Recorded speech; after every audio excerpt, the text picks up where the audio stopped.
अच्छा, so in my last class I have given this as homework, okay? किसी ने किया है? नंबर তোমাদের মধ্যে কেউ করছে কি? LDST boys hostel, please keep quiet, turn off your mic. ওই তো স্যার তাকে হাসি बताओ।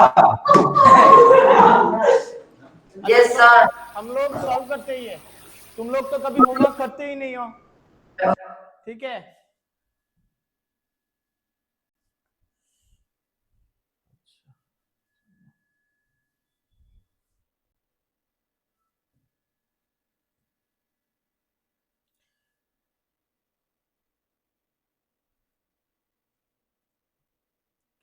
अच्छा चलो, तो क्वेश्चन में क्या बोला गया? Find the perimeter of the adjoining figure which is a semicircle including its diameter. ठीक है, जरा फिगर में गौर करो फिगर को, क्या है ये? एक सेमी सर्कल है। सेमी सर्कल मतलब क्या है? हाफ सर्कल, सर्कल का आधा पार्ट। ठीक है, तो हम लोग तो जानते ही है, पिछले क्लास में भी मैंने पढ़ाया था कि सर्कल में एक क्या होता है? रेडियस होता है। ठीक है, रेडियस मतलब क्या? सेंटर से लेके सर्कल का जो सरकमफरेंस होता है उस पर अगर एक लाइन खींचो सेंटर से लेके सरकमफरेंस तक, ये क्या होता है? आर।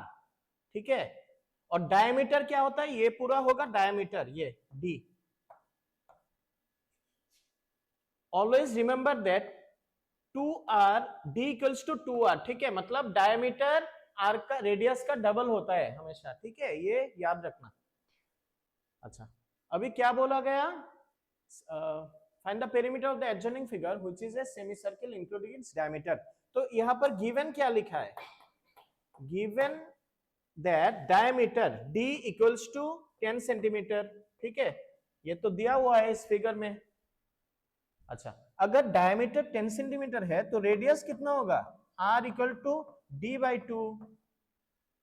d बाई 2 कैसे हुआ? सब्स्टिट्यूट दिस फॉर्मूला, इस फॉर्मूला में बिठाओ तो d r equal to d by 2। मतलब क्या है? d कितना है? 10, 10 divided by 2 equal to 5। Okay, अच्छा, अभी r कितना मिल गया? r equals to 5 centimetre. Therefore perimeter, perimeter मतलब क्या है? सरकमफरेंस। ठीक है, पेरीमीटर कितना होगा? पेरीमीटर का फॉर्मूला भी पिछले क्लास में मैंने पढ़ाया था। क्या था? किसी को याद है पेरीमीटर का फॉर्मूला? सरकमफरेंस का फॉर्मूला क्या है? 2 इंटू पाई इंटू आर। ठीक है ना, 2 पाई आर। अच्छा, मतलब 2 into pi equal to 22/7 into 5। ठीक है, इसको सॉल्व करो, कितना आता है देखो, जल्दी से आंसर बोलो मुझे। 2 into 22 into 5 divided by 7, 31.43। Okay, 31.43 centimetre. This is our answer. ठीक है, ये है हमारा आंसर, 31.43 सेंटीमीटर।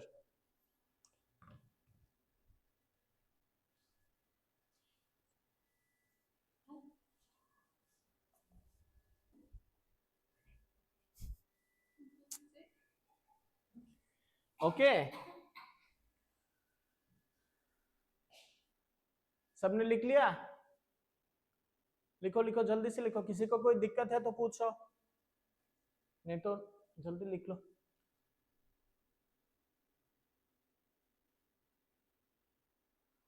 हो गया? हो गया तो थम्स अप।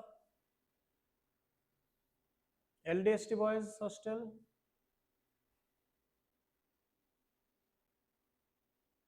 लिखो लिखो, जल्दी लिखो।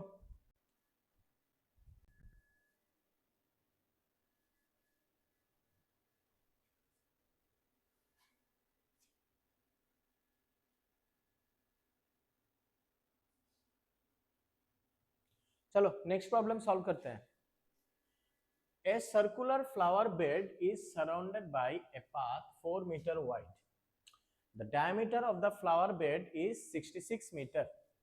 देखो हमेशा याद रखना किसी भी वर्ड प्रॉब्लम कैसे सॉल्व करना है। सबसे पहला स्टेप क्या होता है, गिवन। ठीक है, जो जो दिया हुआ है ना इस क्वेश्चन में वो सब पहले लिख लेना है हमें। तो गिवन क्या है, given circular flower bed surrounded by a path of 4 meter wide। तो एक सर्कल ड्रॉ करो, circular flower bed surrounded by a path. इसके बाहर एक और पाथ है, छोटा सा रास्ता है। ठीक है, ऐसे करके ये पाथ हो गया। ओके, ये जो पाथ है इसका विड्थ कितना है, 4 मीटर। ठीक है, मतलब ये वाला जो पार्ट है ये हो गया 4 metre.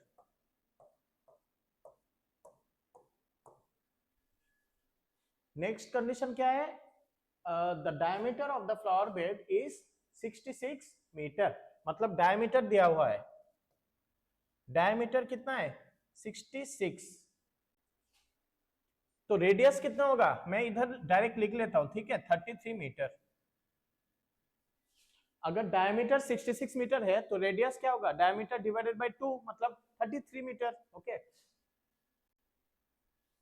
Given r equals to d by 2 equals to 33 metre.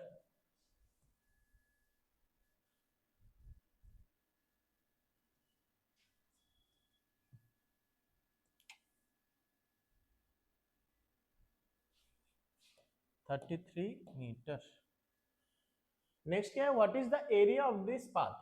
अभी एरिया निकालना है किसका, पाथ का। जो मैंने मार्क किया है ना ऐसे, सिर्फ ये वाला पार्ट का एरिया निकालना है। तो कैसे निकालोगे, सबसे पहले ये जो सर्कल है जिसका रेडियस दिया हुआ है उसका एरिया निकालो। इसके बाद क्या करना है, इसके बाद जो बाहर का सर्कल है, बड़ा वाला सर्कल, उसका रेडियस निकालो। ठीक है,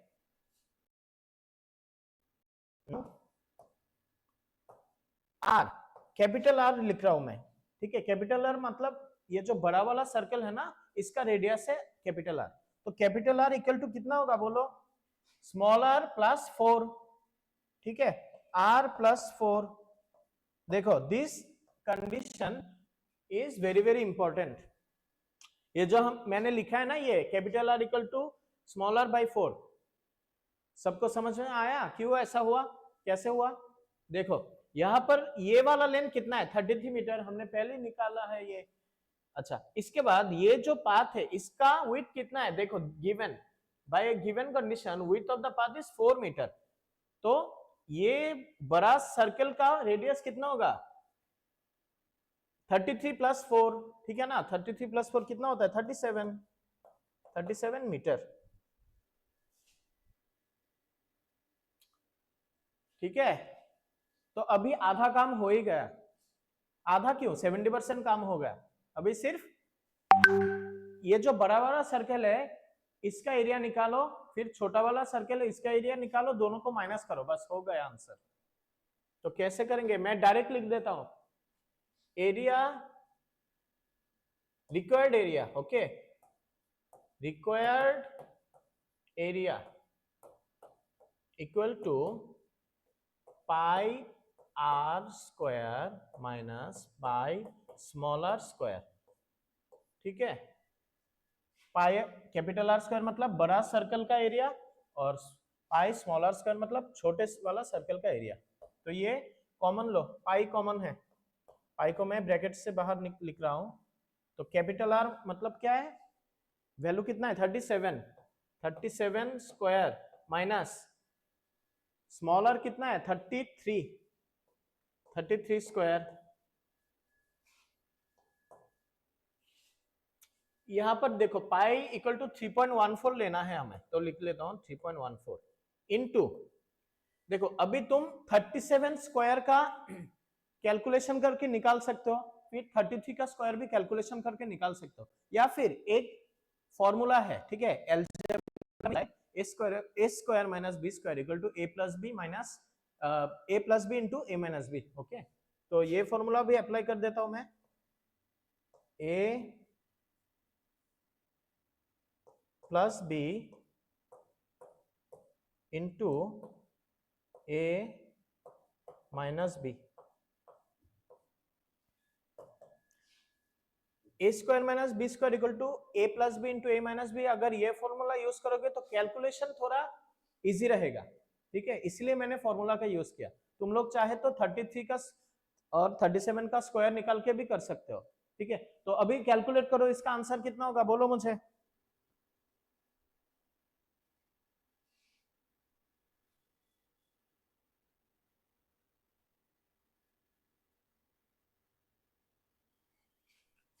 थ्री 3.14 इंटू 70 इंटू 4, ठीक है। तो इसका रिजल्ट कितना होगा, 70 इंटू 3.14 इंटू 4। किसी ने किया है, इसका रिजल्ट क्या होगा? हाँ, 879.2 मीटर स्क्वायर। ये तो एरिया है ना, तो एरिया का यूनिट कितना होता है, मीटर स्क्वायर होता है। बस हो गया, यही answer, this is our answer.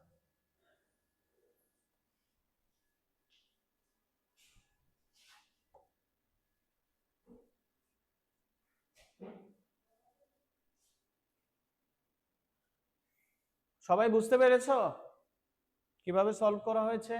কোনো প্রবলেম আছে কারোর? किसी को दिक्कत है कुछ?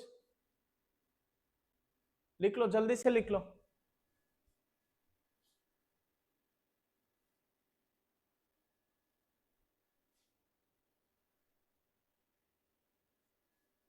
पेचरथोल एसटी गर्ल्स हॉस्टल, क्या हुआ, लिख लिया?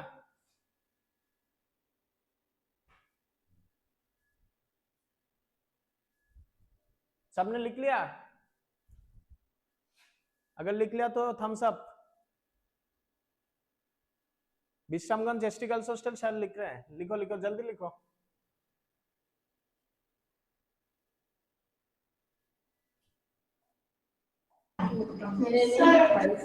क्या हुआ, कुछ दिक्कत है?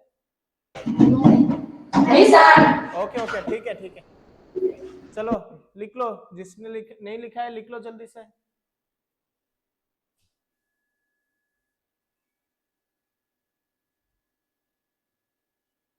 नौलचौर बॉयज हॉस्टल, क्या हुआ,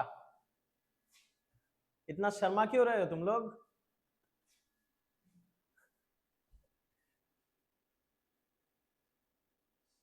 अभी अभी इतना शर्मा रहे हो, कुछ देर पहले रिएक्शन भेज रहे थे ऐसे इमोजी, लव का इमोजी। चलो, इस चैप्टर का ये लास्ट प्रॉब्लम है, फिर नेक्स्ट मतलब दूसरा चैप्टर स्टार्ट करेंगे हम, ठीक है। तो कर लेते हैं जल्दी से।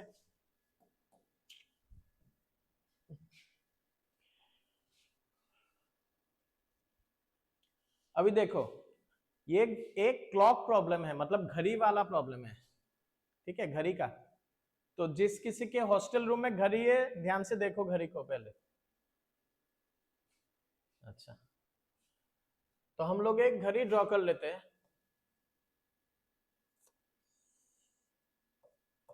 12, 6, 3, 9, 1, 2, 3, 4, 5, 7, 8, 10, 11, ठीक है। चलो, क्या बोला गया, the minute hand of a circular clock is 15 centimetre long. एक है मिनट हैंड, ठीक है, मिनट हैंड कितना है ये, 15 centimetre long. How far does the tip of the minute hand move in 1 hour. ये जो मिनट हैंड का लेंथ कितना दिया हुआ है, 15 सेंटीमीटर, ओके। देखो, घड़ी में 3 कांटे होते हैं, एक होता है आवर का, छोटा वाला सबसे घंटे का, ठीक है, एक होता है क्या, मिनट का, तीसरा होता है क्या, सेकंड का। तो मिनट वाला हैंड का लेंथ कितना है, 15 सेंटीमीटर। मतलब क्या है, यहाँ पर रेडियस, ठीक है, आर, आर हमें मिल चुका है, given radius r equals to 15 centimetre, ठीक है। ये जो कॉन्सेप्ट है ये सबसे इंपॉर्टेंट है इस प्रॉब्लम में, अगर ये समझ में आया तो बाकी का हो जाएगा खुद ब खुद। आर इक्वल टू 15 सेंटीमीटर हमने क्यों लिया, क्योंकि यहाँ पर जो मिनट हैंड का लेंथ दिया हुआ है 15 सेंटीमीटर वही है आर, क्योंकि ये तो मूव कर रहा है ना, एक कांटा जब मूव करता है वो तो अल्टीमेटली सर्कल ही फॉर्म करेगा, ठीक है। चलो आर मिल चुका है 15 centimetre. How far does the tip of the minute can move in 1 hour. अभी 1 घंटे में कितना ट्रेवल करता है, 1 घंटे में एक कांटा कितना ट्रेवल करता है, कितना डिग्री, 360 डिग्री, ठीक है ना। तो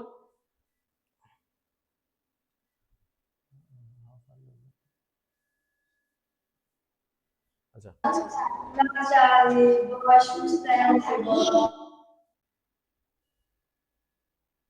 तो सरकमफरेंस कितना होगा, सरकमफरेंस बोलो या फिर तुम रिक्वायर्ड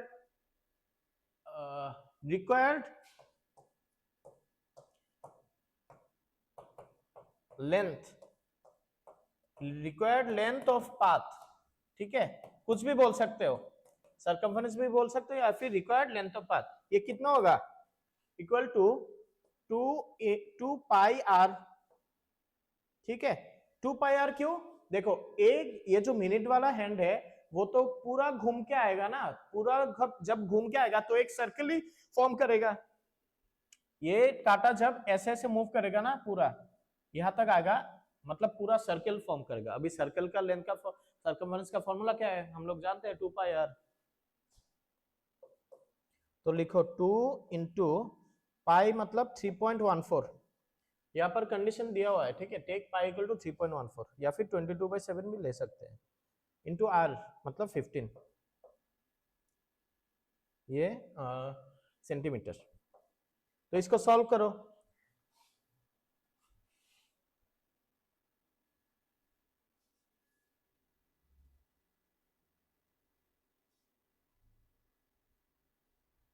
कितना होगा 94.2 centimetre, this is our answer, ठीक है। लिख लो जल्दी से,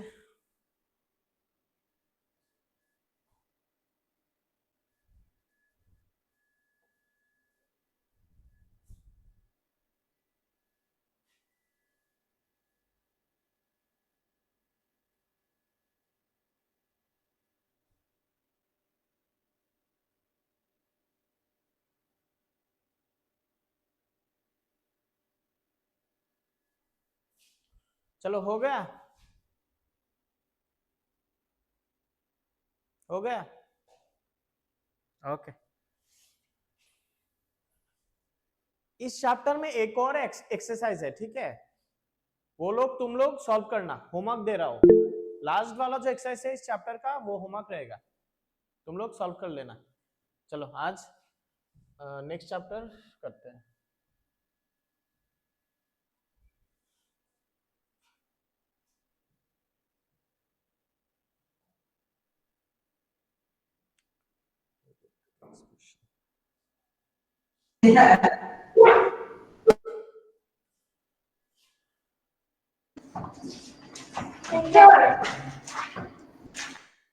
चैप्टर का नाम क्या है, एल्जेब्रिक एक्सप्रेशन, बांग्ला की बीजगणितिक राशि। क्या हुआ, चलो सॉल्व करते हैं।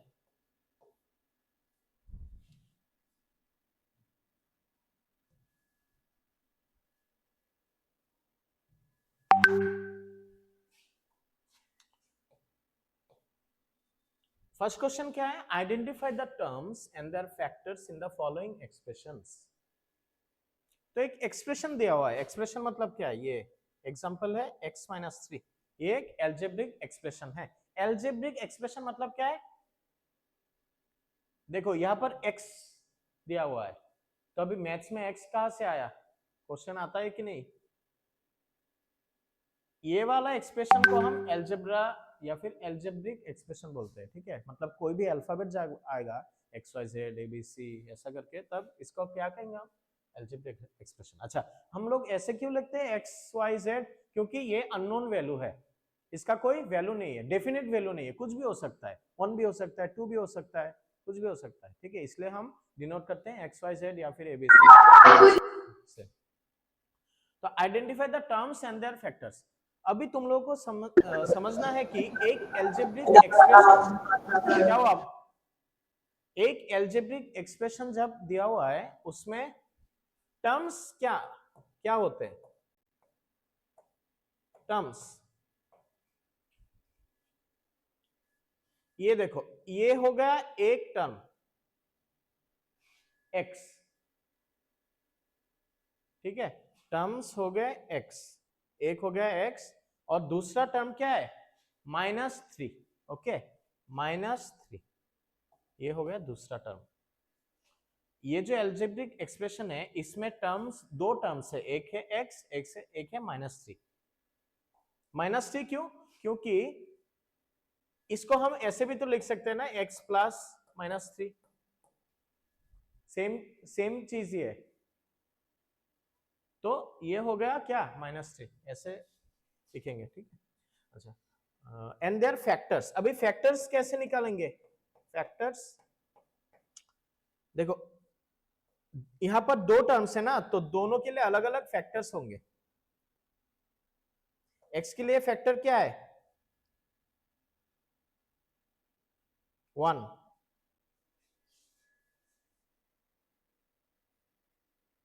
ठीक है, और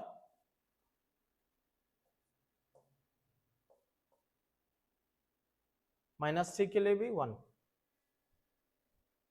ठीक है। ये हो गए दो फैक्टर। चलो नंबर बी सॉल्व करते हैं। 1 + x स्क्वायर, यहां पर टर्म्स क्या क्या होंगे, टर्म्स इक्वल टू 1, x,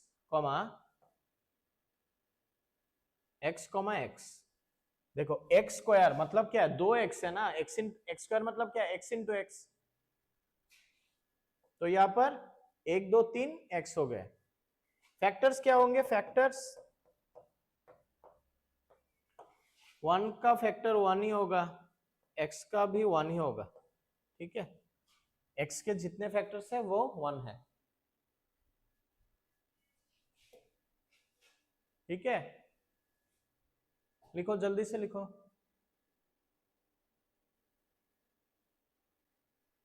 लिख लिया, लिखो लिखो, पेचरथल एस्टिकल्स लिखो, जल्दी लिखो।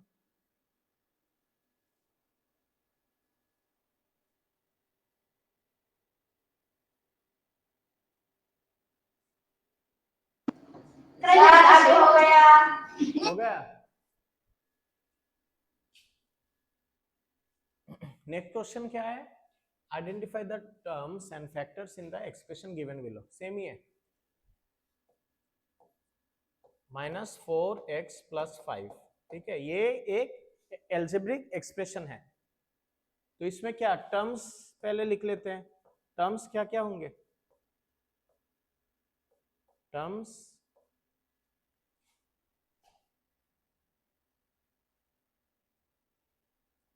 -4x और 5, ये दो टर्म्स है यहाँ पर, ठीक है। एक टर्म है -4x और एक टर्म है 5। अभी फैक्टर्स क्या होंगे, फैक्टर्स हमेशा याद रखना, जितने टर्म्स होते हैं उतने टर्म्स के लिए अलग अलग फैक्टर्स होते हैं, अलग अलग से लिखना होगा, ठीक है।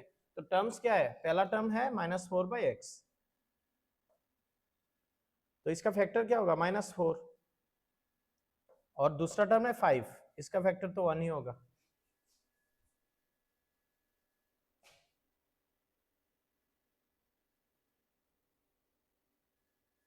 नंबर बी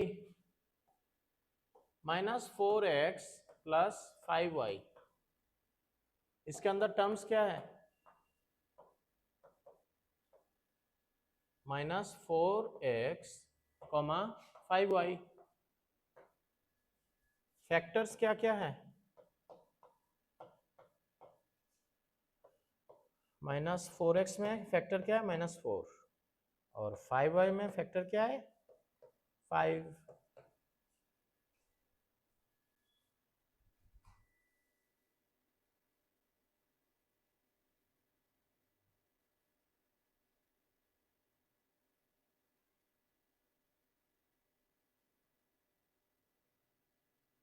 लिख लो जल्दी से।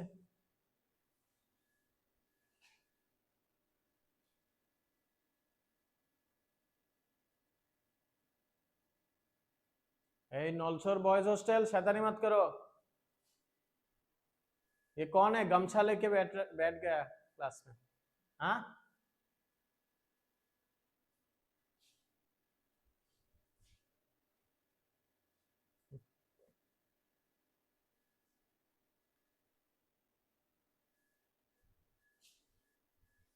बलराम कोबरा बॉयज हॉस्टल, क्या हुआ?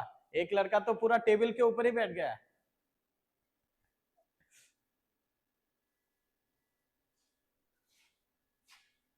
चलो नेक्स्ट प्रॉब्लम सॉल्व करते हैं। Identify the numerical coefficients of terms other than the constants in the following expression. अच्छा चलो पहले एक्सप्रेशन देखते हैं क्या दिया हुआ है। 5 - 3t²। Okay, so this is our expression.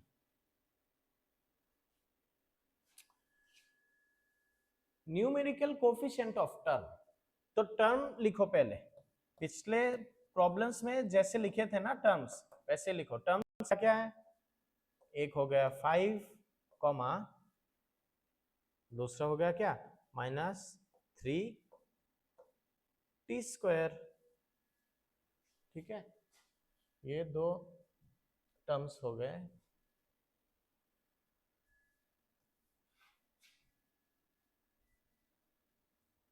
Square. अभी क्या बोला गया? Identify the numerical coefficient of term. अभी ये जो दो टर्म्स है इनका कोएफिशिएंट निकालना है। Coefficients, coefficients.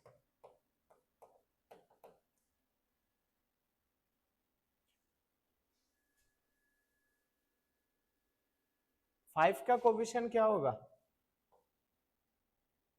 5 का तो कांस्टेंट, 5 इज ए कांस्टेंट। ठीक है, तो और फिर -3t², इसका कोएफिशिएंट क्या होगा? -3। ठीक है,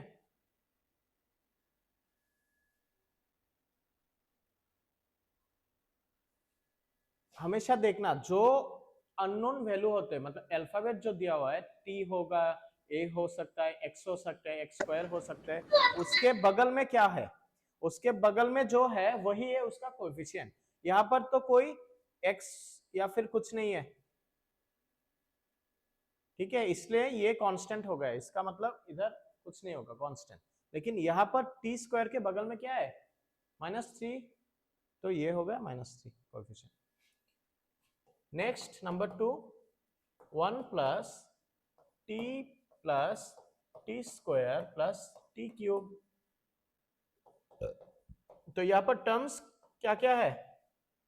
एक हो गया 1, दूसरा हो गया t, तीसरा हो गया t² और चौथा हो गया t³। कोएफिशिएंट्स क्या होगा?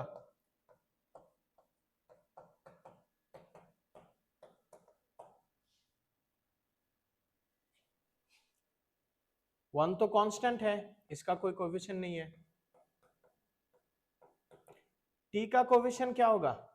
1, t² का 1 और t³ का भी 1। ठीक है, ये जो तीनों अल्फाबेट्स है t, तो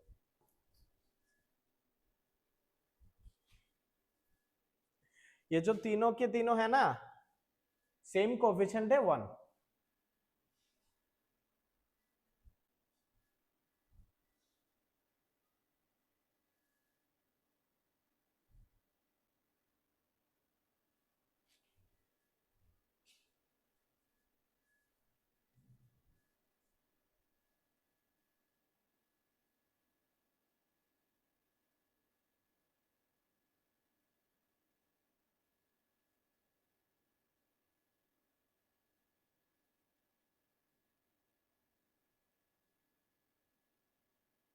लिखो जल्दी से लिखो।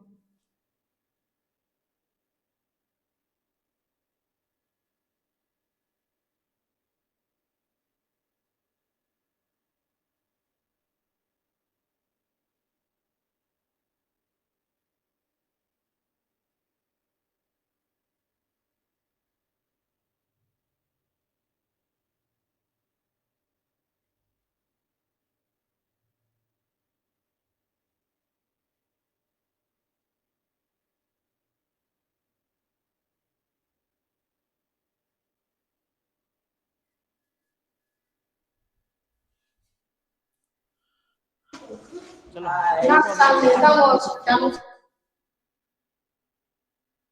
Identify terms. बात मत करो, क्या हुआ, दिक्कत है कुछ? Identify terms which contain x and give the coefficient. देखो यहाँ पर y square x plus y ये दिया हुआ है, ठीक है। इधर क्या बोला गया? Identify terms which contain x। x किस किस में है, ठीक है। Terms,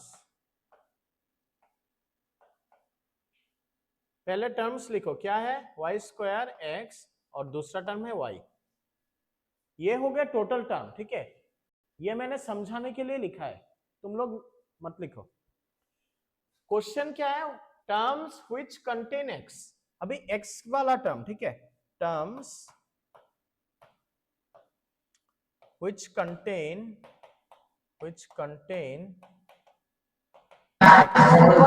hello sir. हाँ क्या हुआ? बंगाली से बात करो, बंगाली से।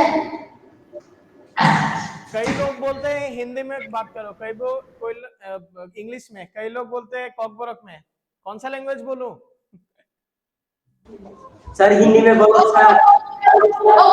देखो ज्यादातर यहाँ पर ज्यादातर ऐसा हिंदी से बात मत करो। Let me speak। यहाँ पर ज्यादातर बच्चे हिंदी समझते हैं, ठीक है, इसलिए मैं ज्यादा हिंदी बोलता हूँ। बांग्ला भी मैं बोलूंगा कभी कभी, बांग्ला तो কোনো অসুবিধা নাই, ঠিক আছে।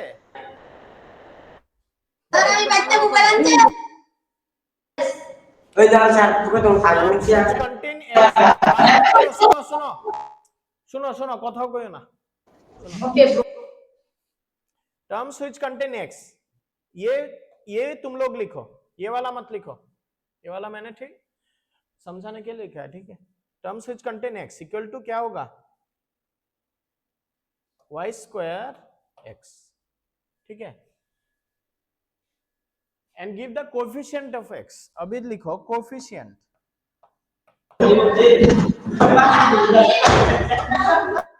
Coefficient of x equal to क्या होगा? 1 y स्क्वायर, ठीक है। देखो तुम लोग अगर सिर्फ y स्क्वायर लिखोगे तो वो परफेक्ट आंसर नहीं होगा। क्यों? क्योंकि y के सामने 1 भी तो है, 1 तो हमेशा रहता है। 1 into y square x equal to y square x, तो इसलिए हमेशा 1 लिखना है हमें। अभी देखो नेक्स्ट प्रॉब्लम क्या है, नंबर 2। ये हो गया number 1। Y square minus 8yx।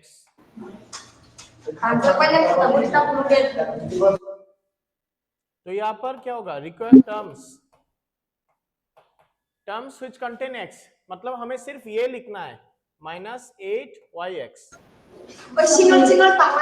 ये वाला हम नहीं लिखेंगे, এই টার্মটা আমরা লিখব না, কারণ আমাদের কোশ্চেনে তোমরা বাत मत करो, বলরাম কবলো স্টিল बात मत करो। ये वाला टर्म हम नहीं लिखेंगे, ठीक है। এই টার্মটা আমরা লিখব না, কারণ কি? কারণ আমাকে কোশ্চেনে দেখো জিজ্ঞেস করেছে যে which contain x, তো x যেখানে আছে শুধু ওই টার্মটাই লিখব, বাকি টার্মগুলি লিখব না। তাহলে টার্মস হবে -8yx। তো কোএফিशिएंट কি হবে? কোএফিशिएंट ইকুয়াল টু -8y, ঠিক আছে। এক্স ছাড়া আর কি বাকি আছে এই টার্মে -8y, তো এটাই লিখবো।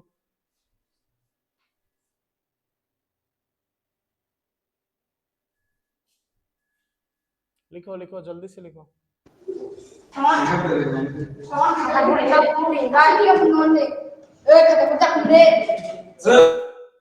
टिप्स मत करो। क्या हुआ?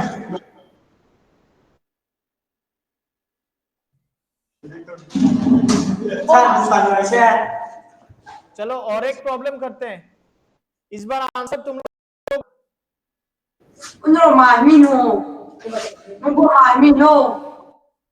नंबर 3 x प्लस वाई, ठीक है।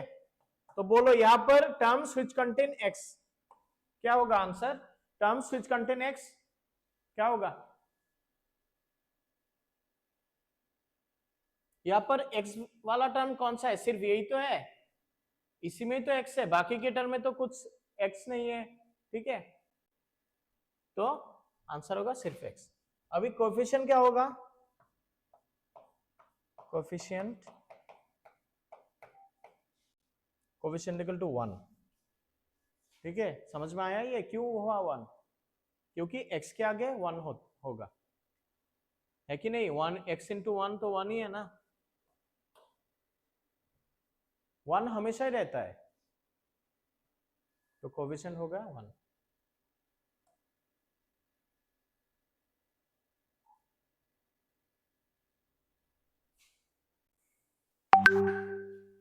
लिखो जल्दी से लिखो। पेचरथोल क्या हुआ? इतना खुशी क्यों?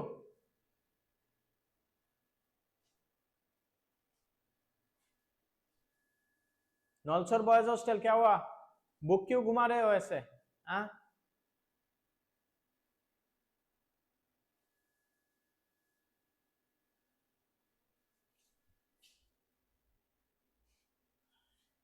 Identify terms which contain y square, ये स्क्वायर होगा, ठीक है, y स्क्वायर और coefficient of y square. Number 1 8 minus xy square. अभी क्या बोला गया कि y स्क्वायर किस टर्म में है उसको लिखना है, terms equal to minus x y square. Coefficient क्या होगा इसका? कोफिशिएंट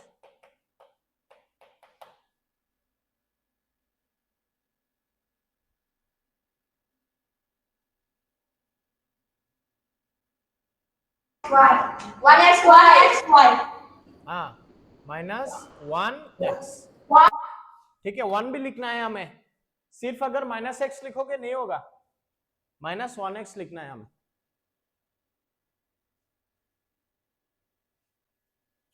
चलो number 2 5y square plus 7x।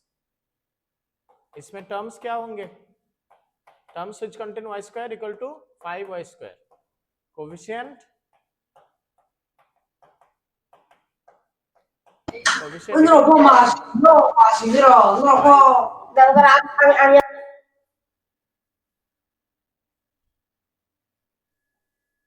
ठीक है।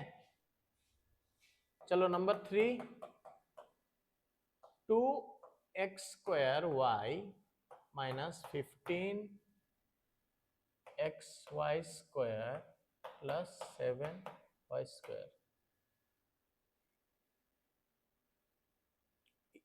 इसका आंसर बोलो तो टर्म्स क्या होगा? Terms which contain y square क्या होगा? ये वाला ना, मतलब -15xy स्क्वायर, ठीक है। कोएफिशिएंट क्या होगा? कोएफिशिएंट इक्वल टू -15x, ठीक है। लिखो जल्दी से लिखो।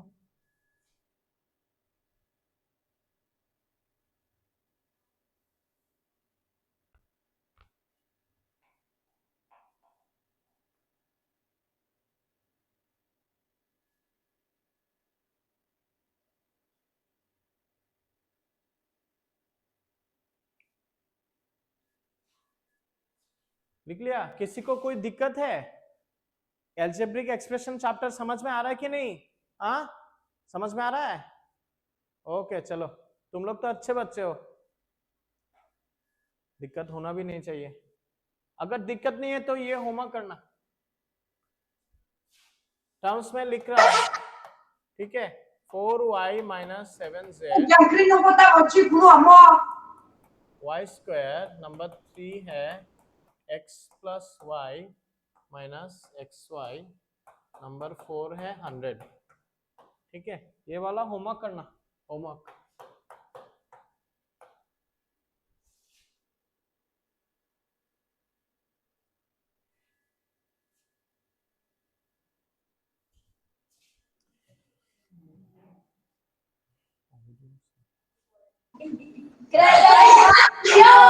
अच्छा एक मिनट रुको, ये वाला जो टर्म है, क्वेश्चन क्या है? टर्म्स पूछा गया जिसमें y स्क्वायर है, तो यहाँ पर क्या देखो, इसमें y स्क्वायर है कि नहीं? नहीं है। यहाँ पर तो 2x स्क्वायर है, यहाँ पर देखो y स्क्वायर है।